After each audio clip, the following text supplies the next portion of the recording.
Assalamualaikum warahmatullahi wabarakatuh. Puji syukur alhamdulillah kita panjatkan kepada Allah Subhanahu wa taala. Mudah-mudahan kita senantiasa dalam perlindungannya sehingga kita semua dapat melaksanakan aktivitas rutin kita, yaitu belajar mengajar, dan mudah-mudahan aktivitas kita bernilai ibadah di sisi Allah Subhanahu wa taala. Baik, pada kesempatan kali ini saya akan melanjutkan pembahasan kita sekaligus menjelaskan bab 6, meniti hidup dengan kemuliaan. Untuk mempersingkat waktu, saya akan menjelaskan dari mulai subbabnya, dari mulai bagan alir meniti hidup dengan kemuliaan. Di situ ada surat Al-Hujurat ayat 12, ada Al-Hujurat ayat 10. Anak-anakku yang saya banggakan, perlu kalian ketahui bahwa kita secara fitrah dilahirkan atau diciptakan oleh Allah Subhanahu wa taala sudah dengan kemuliaannya. Allah Subhanahu wa taala berfirman, laqad khalaqnal insana fi ahsani taqwim. Sesungguhnya Allah menciptakan kita sebagai manusia dengan sebaik-baiknya bentuk, termasuk dengan kemuliaan. Sebagaimana seperti kita ketahui bersama, sebelum kita dilahirkan, jauh sebelum kita ada di muka bumi ini, ada yang namanya seorang manusia, namanya Nabi Adam alaihi salam. Beliau adalah manusia pertama di muka bumi yang awalnya diberikan tempat atau ditempatkan di surganya Allah Subhanahu wa taala. Karena berbuat kesalahan, akhirnya dikeluarkan dari surga yang akhirnya beranak pinak terus sampai dengan kepada Nabi Muhammad dan sampai kepada kita semua umatnya Nabi Muhammad. Dari Nabi Muhammad dengan penuh kemuliaan, kita sebagai umatnya tentu sudah barang tentu mendapatkan juga kemuliaan. Cuma untuk mempertahankan hidup kita ini dengan penuh kemuliaan, ada cara-caranya. Cara-cara yang pertama supaya hidup kita ini mulia, pertama adalah dengan mengendalikan diri atau mujahadatun nafs, atau dalam bahasa Arabnya itu tulisannya mujahadatun nafs, yang artinya pengendalian diri. Pengendalian diri, apa sih pengendalian diri? Pengendalian diri adalah satu perilaku, menahan diri kita, satu perilaku yang bisa mengendalikan diri kita atau bisa menghindarkan diri kita dari segala perbuatan dosa, perbuatan tercela, perbuatan zalim. Pengendalian diri ini juga dapat kita artikan sebagai filter. Kalau katakanlah bahasanya sekarang itu filter dalam artian, mohon maaf konteksnya bukan rokok, tetapi filter ketika oh ini baik untuk kita, oh ini tidak baik untuk kita. Nah, disitulah peran pentingnya daripada pengendalian diri. Dan satu di antara agar hidup kita mulia itu yaitu adalah dengan pengendalian diri. Banyak orang, mohon maaf, seorang pejabat karena tidak bisa mengendalikan hawa nafsunya, tidak bisa mengendalikan dirinya, akhirnya terjebak atau terjerumus dalam korupsi, tindak pidana kejahatan dan lain sebagainya. Itu disebabkan apa? Itu disebabkan karena pengendalian dirinya tidak dilaksanakan, tidak diterapkan dengan baik. Padahal sebagai umat Islam, sebagai orang yang beragama, bahwa kehidupan mulia seorang manusia itu ditentukan satu di antaranya dengan mengendalikan dirinya agar terhindar dari perbuatan dosa, terhindar dari segala perbuatan zalim. Yang kedua, untuk kita supaya hidup kita mulia atau kita bisa mempertahankan fitrah kemuliaan kita sebagai manusia, kita bisa dengan cara berprasangka atau husnuzon. Husnuzon itu artinya prasangka baik. Lawan kata dari husnuzon adalah suuzon atau prasangka buruk. Kalau bahasa zaman sekarangnya positive thinking, dan lawan katanya adalah negative thinking. Nah, berbicara prasangka baik atau positive thinking itu bisa kita lakukan. Pertama, positive thinking untuk diri kita sendiri, atau kalau misal kita bisa sebutkan dengan gampangnya bahwa positive thinking atau prasangka baik itu macam-macamnya ada 3. Yang pertama, berprasangka baik kepada Allah Subhanahu wa taala. Yaitu apa? Yaitu berprasangka apapun yang menjadi ketetapan Allah adalah yang terbaik untuk kita. karena mungkin satu ketika atau satu masa di mana kita tuh mengharapkan A, tetapi ternyata hasilnya tuh B. Nah, ketika itu kita harus bisa memposisikan bahwa oh, ini adalah yang terbaik menurut Allah, maka disitulah husnuzon terhadap Allah terlaksana. Artinya bahwa begini, ketika kita pengen sesuatu tetapi mungkin tidak sesuai dengan ekspektasi kita, tidak sesuai dengan harapan kita, maka yang terjadi adalah rasa menyesal, rasa gundah gulana, rasa galau. Tapi sebenarnya di balik itu semua mungkin Allah punya rencana baik. Nah, disitulah pentingnya bahwa kita itu wajib dan harus berpositive thinking sama Allah. Karena begini sederhananya, baik menurut kita belum tentu baik menurut Allah, dan sebaliknya baik menurut Allah sudah pasti itu baik menurut kita. Nah, pentingnya berprasangka baik atau berpositive thinking kepada Allah Subhanahu wa taala. Yang kedua, macam-macam daripada prasangka baik itu bisa kita tetapkan berprasangka baik kepada diri kita sendiri. Contohnya, tidak bergantung kepada orang lain. Seperti saat ini, mungkin mohon maaf, ketika di sekolah, ketika belajar, ketika ada ulangan harian, mungkin kalian bisa bertanya, atau mungkin bahasa kasarnya kalian bisa nyontek kepada teman kalian.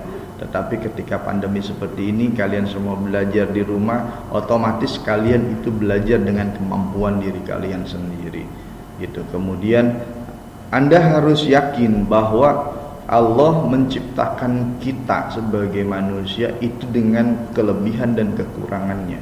Maka pada saat itu pentingnya bagi kita untuk berprasangka baik kepada diri kita bahwa kita ini mampu. Oh, kita ini tidak mampu untuk hal tertentu. Oh, kita ini bisa untuk melakukan ini. Oh, kita ini nggak bisa untuk melakukan ini. Nah, karena apa? Karena ketika kita merasa mampu untuk segala hal, maka yang terjadi adalah apa? Kita akan terjadi sombong. Sombong itu ganjarannya laknatullah. Satu di antaranya Fir'aun, bagaimana dengan kesombongannya, bagaimana dengan kepercayaan dirinya, bagaimana dengan dia merasa bahwa dia mampu atas segala sesuatu, tetapi akhirnya apa? Akhirnya Allah hancur binasakan dengan azab Allah yang sangat pedih. Nah, harapannya ketika kamu berprasangka baik terhadap diri kamu bukan berarti kamu itu menjadi sombong. Tidak, bahwa secara fitrah kita dilahirkan ke muka bumi ini atas izin Allah. Kita semua sudah diberikan anugerah kekurangan dan kelebihan.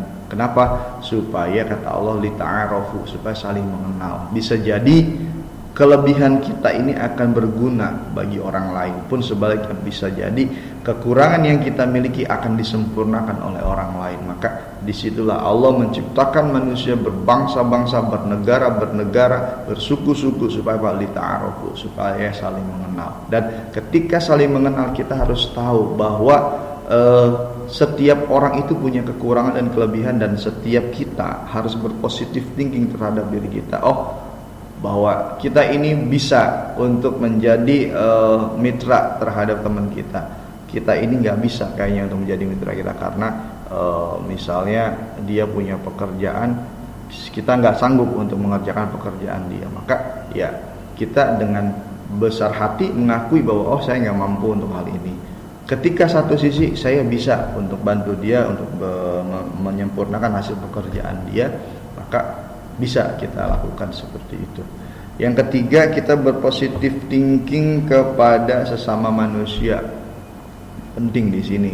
Ini supaya tidak terjadi negative thinking terhadap sesama, baik itu di masyarakat, di persahabatan, artinya di pertemanan, atau mungkin di lingkungan masyarakat yang skupnya lebih besar lagi. Pentingnya kita untuk berhusnuzon atau berprasangka baik kepada semua masyarakat, semua orang, agar tidak terjadi saling fitnah, tidak terjadi saling kecemburuan sosial yang berdampak kepada perpecahan. Baik, saya akan lanjutkan nanti untuk pembahasan husnuzon kepada masyarakat pada sesi selanjutnya. Nanti tolong disaksikan. Untuk sesi ini selesai dulu, saya akan lanjutkan. Terima kasih. Assalamualaikum warahmatullahi wabarakatuh.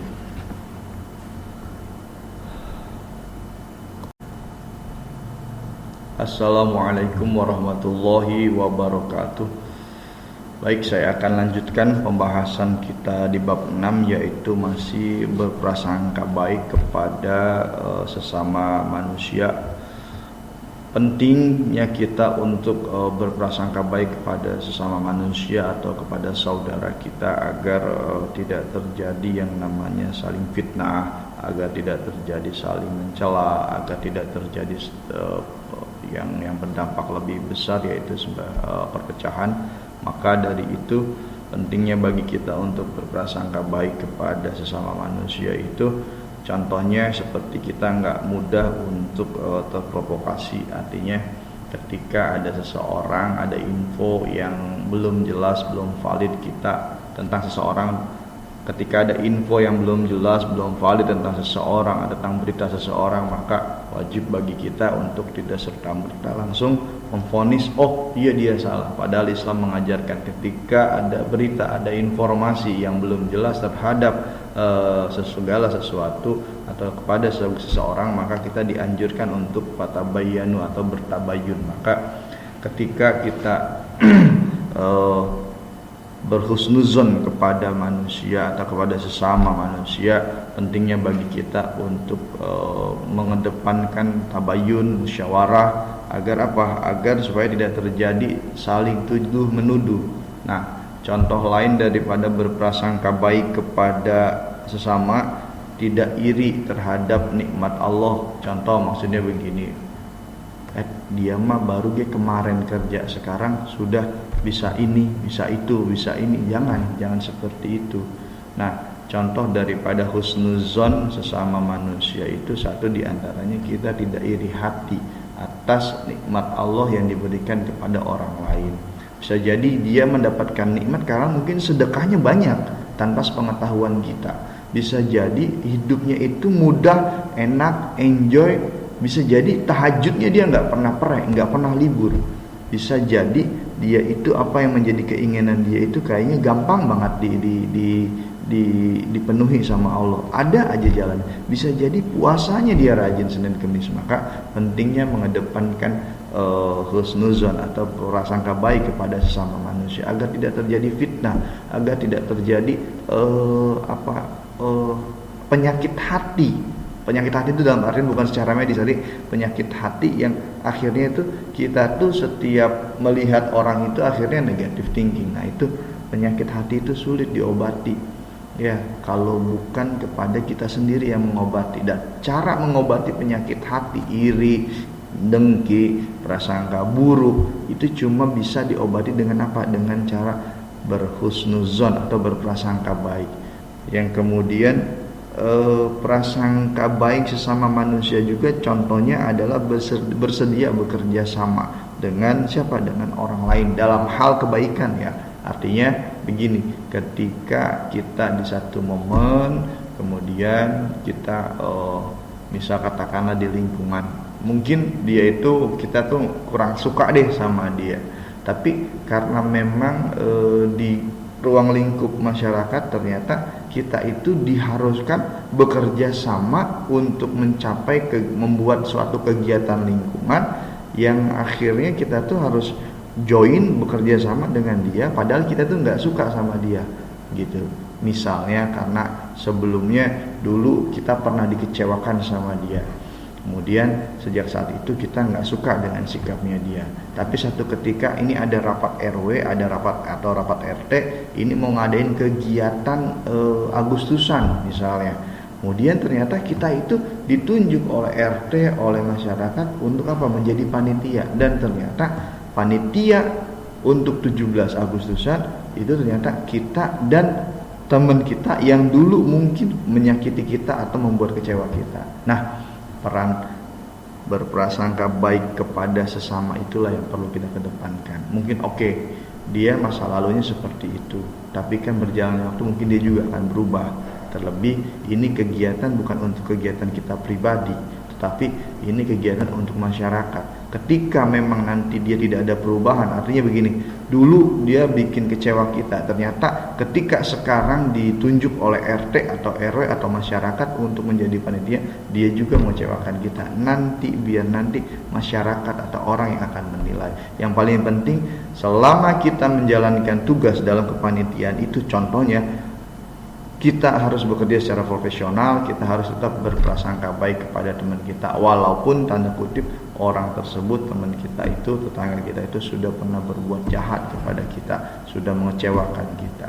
Yang ketiga, hidup kita bisa mulia kalau kita sendiri bersatu padu. Bersatu padu artinya bahwa kita sebagai orang yang beragama, terutama agama Islam ya, kita sebagai yang umat Islam, kita pentingnya bersatu padu untuk apa? Untuk dalam segala hal.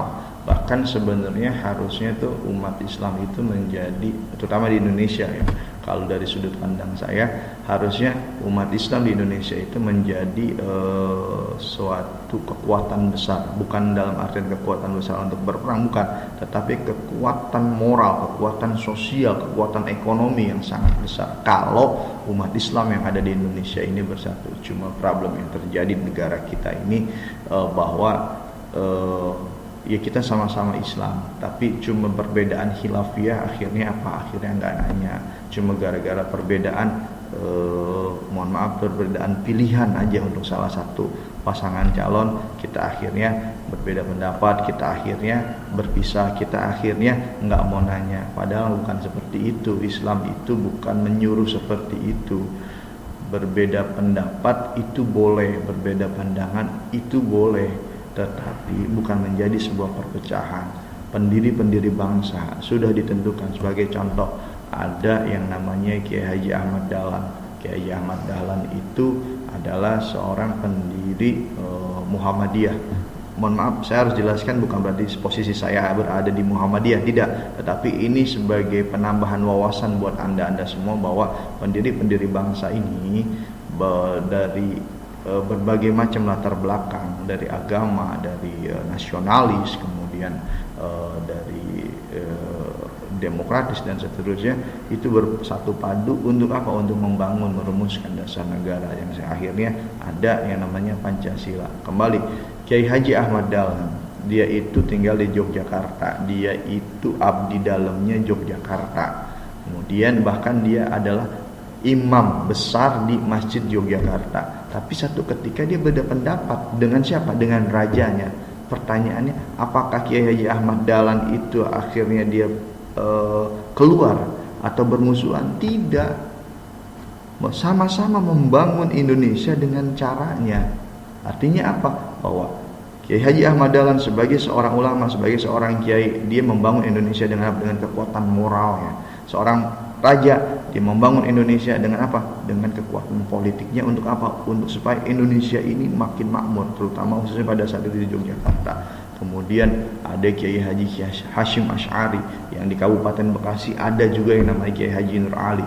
Nah, mereka itu adalah pemikir-pemikir, ulama-ulama yang memang mengedepankan persatuan. Satu sisi dia berbeda pendapat dengan pemerintah, tapi di sisi lain dia juga harus mendukung pemerintah.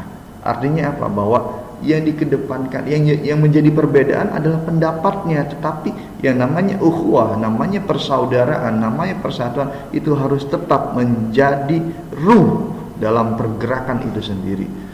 Perlu kalian ketahui, ukhuwah Islamiyah, persaudaraan Islam, secara bahasa artinya itu, tapi secara istilah adalah, kalau di sini disebutkan ukhuwah Islamiyah adalah kekuatan iman dan spiritual yang dikaruniakan oleh Allah sehingga menumbuhkan perasaan kasih sayang, persaudaraan yang akhirnya manusia satu dengan yang lain memiliki kemuliaan yang sama. Jadi ukhuwah Islamiyah ini penting, terlebih sekarang mohon maaf bangsa kita lagi sedang diuji dengan berbagai macam bencana. Nah, pentingnya bagi kita untuk menumbuhkan rasa persaudaraan kita. Contoh misalnya gempa di Sulawesi, kita sebagai satu saudara, satu bangsa, satu negara, satu tanah air, kita penting memiliki rasa empati, kita penting memiliki rasa prihatin. Bagaimana caranya? Kita nggak bisa bantu, kita doakan saudara-saudara kita yang ditimpa musibah di Sulawesi diberikan kekuatan, diberikan ketabahan. Kemudian kalau memang kita bisa menjadi baik, saya lanjutkan. Ukhuwah Islamiyah. Ukhuwah Islamiyah secara bahasa artinya persaudaraan Islam, sedangkan menurut istilah Ukhuwah Islamiyah adalah kekuatan iman dan spiritual yang akhirnya bisa menumbuhkan rasa kasih sayang, persaudaraan, ya, rasa saling percaya terhadap saudara seakidah. Itulah ukhuwah Islamiyah. Nah, dalil yang menguatkan atau dalil atau perintah Allah yang menyuruh kita untuk menerapkan atau memegang teguh atau mengedepankan ukhuwah Islamiyah dan mempertahankan ukhuwah Islamiyah, yaitu pertama dalilnya ada surat Al-Imran ayat 103, wa'tasimu bihablillahi jami'an wa la tafarraqu, dan berpegang teguhlah kamu semua dengan tali Allah dan jangan bercerai-berai. Wadhkuru ni'matallahi 'alaikum id kuntum a'da'an fa'alafa baina qulubikum fa asbahtum bi ni'matihi ikhwana. Dan ingatlah nikmat Allah atas kamu semua ketika kamu bermusuh-musuhan, maka Allah menjinakkan antara hati kamu, maka kamu menjadi bersaudara. Jadi di sini tuh perintahnya jelas bahwa kita itu suruh mempererat silaturahim, mempererat persaudaraan supaya apa? Supaya jangan terpecah belah. Dan kalaupun terpecah belah, di sini Allah mengatakan bahwa dan ingatlah nikmat Allah atas kamu semua ketika kamu bermusuh-musuhan, maka Allah menjinakkan hatimu, antara hati kamu dengan orang yang bertikai itu, sehingga menjadi bersaudara. Yang kemudian ada lagi surat Al-Hujurat ayat 10. A'udzubillahi minasyaitonirrajim. Bismillahirrahmanirrahim. Innamal mu'minuna ikhwatun fa aslihu baina akhawaykum wattaqullaha la'allakum turhamun. Sesungguhnya orang-orang mukmin adalah bersaudara, karena itu damaikanlah kedua saudaramu yang berselisih dan bertakwalah kepada Allah agar kamu mendapat rahmat. Rasul juga menjelaskan, menegaskan tentang pentingnya bagaimana kita untuk berukhuwah Islamiyah.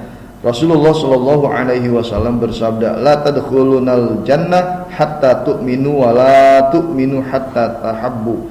Kalian tidak akan masuk surga hingga kalian beriman, dan belum sempurna keimanan kalian hingga kalian saling mencintai. Di sini kalau kata Rasul, kamu nggak akan dikatakan beriman, kamu nggak akan disebut sebagai orang yang beriman kalau kamu sendiri masih musuh-musuhan, gampangnya begitu. Maka di sini pentingnya memelihara ukhuwah Islamiyah atau persaudaraan. Jadi kita nggak akan disebut beriman kalau kita sendiri kagak bersatu. Kita nggak akan disebut beriman kalau kita saling mencela. Kita tidak akan disebut beriman kalau kita saling ngejek, gitu. Kita tidak akan disebut beriman kalau kita sendiri nggak mau menyambung silaturahim. Maka indikator seorang itu beriman kepada Allah, beriman kepada malaikat, beriman kepada kitab-kitab Allah, beriman kepada Rasul, beriman kepada hari kiamat, beriman kepada qada dan qadar, maka satu di antaranya itu yang tadi saya sebutkan, bahwa kita itu tidak dikatakan beriman kepada Allah kalau kita sendiri juga enggak menyambung silaturahim, kita enggak mau melakukan hubungan persaudaraan, kita kita tidak dikatakan beriman kalau kita sendiri memutus persaudaraan. Nah,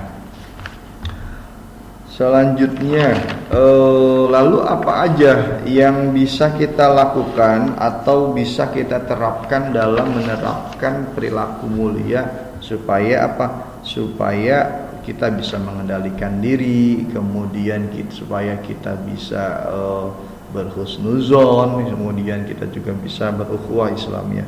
Pertama, supaya atau penerapan perilaku mulia, pengendalian diri bersabar dengan tidak membalas terhadap ejekan atau cemoohan teman yang tidak suka terhadap kita.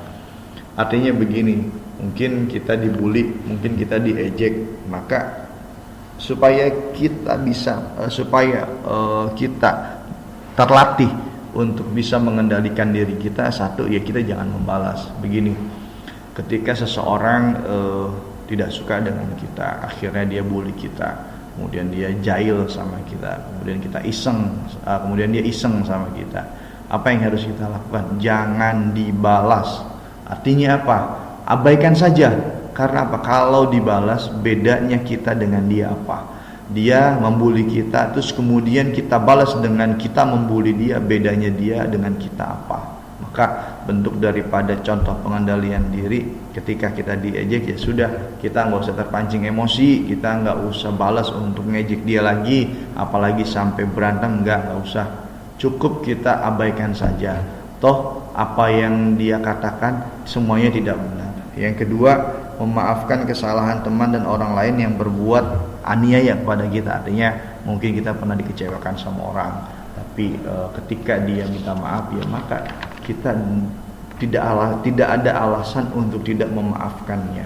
Maka ketika seseorang yang berbuat salah sama kita, mengecewakan kita, menzolimi kita, terus kemudian dia sadar, akhirnya dia minta maaf kepada kita, maka tidak ada alasan, tidak ada argumentasi apapun untuk kita tidak memaafkannya. Maka wajib kita untuk memaafkannya. Yang ketiga, ikhlas terhadap segala bentuk cobaan dan musibah yang menimpa dengan terus berupaya memperbaiki diri dan lingkungan. Contoh misalnya, satu ketika kamu sudah berupaya maksimal untuk supaya kamu itu naik kelas, atau supaya nilai kamu baik di semester 1, ternyata hasilnya itu nggak sesuai dengan harapan kita, maka kita harus ikhlas. Kita lagi diuji sampai sejauh mana tingkat kesabaran kita. Ingat, Allah itu nggak melihat hasil, Allah itu melihatnya proses. Makanya dibilang sama Allah itu, ud'uni astajib lakum, mintalah kepadaku. Artinya kita tuh prosesnya yang penting itu prosesnya. Allah itu nggak melihat hasil. Kalau hasil mah buat Allah mah nggak ada apa-apanya. Karena apa? Karena Allah maha segalanya. Apa yang kita minta, Allah udah lebih punya daripada kita. Tapi Allah yang mau lihat itu adalah kesungguhan, keseriusan kita dalam berikhtiar terhadap apa yang kita mau. Caranya bagaimana? Caranya dengan cara yang benar. Kita deketin Allah. Gampangnya begini kan. Ketika kita pengen sesuatu, tentu kita akan ngedeketin itu. Kita pengen minta uang kepada ibu kita, tentu kita harus ngedeketin ibu kita. Supaya apa? Supaya ibu kita ngasih uang kepada kita. Sama, ketika kita pengen pintar, ketika kita pengen berhasil, maka kita deketin sama yang punya keberhasilan itu siapa? Allah Subhanahu wa Ta'ala. Di samping itu kita juga tetap menjalankan ikhtiar kita, belajar dengan baik, bersungguh-sungguh, kemudian tidak terbawa arus pergaulan negatif, tahu dan bisa menempatkan diri. Oh, ini waktunya belajar, oh ini waktunya bermain, oh ini untuk waktunya istirahat, oh ini waktunya makan dan seterusnya. Nah, itu semua adalah ikhtiar supaya apa? Supaya kita berhasil, supaya kita sukses. Prasangka baik terhadap diri kita, masyarakat, dan juga Allah Subhanahu wa Ta'ala. Perilaku mulianya dapat kita bisa implementasikan. Pertama, memberikan apresiasi atau memberikan penghargaan atas prestasi yang dicapai oleh teman atau orang lain dalam bentuk ucapan atau pemberian hadiah. Itu kalau ada. Yang kedua, menerima dan menghargai pendapat orang lain meskipun pendapat tersebut berlawanan dengan keinginan kita. Nah, disinilah pentingnya bagi kita untuk berprasangka baik. Kita jangan mengedepankan apa sih lu? Sotoy lu? Saya kayak ngerti aja. Nggak boleh begitu. Kita tetap harus berprasangka baik, karena tadi setiap kita diberikan kelebihan dan kekurangan, dan penting bagi kita untuk saling menghargai bahwa kita pun memiliki kekurangan. Jadi jangan melihat orang itu berdasarkan kekurangannya saja. Kemudian terkait dengan perilaku mulia yang bisa kita implementasikan dalam ukhuwah Islamiyah, yaitu menjenguk, mendoakan atau membantu teman-teman kita yang lagi kena musibah.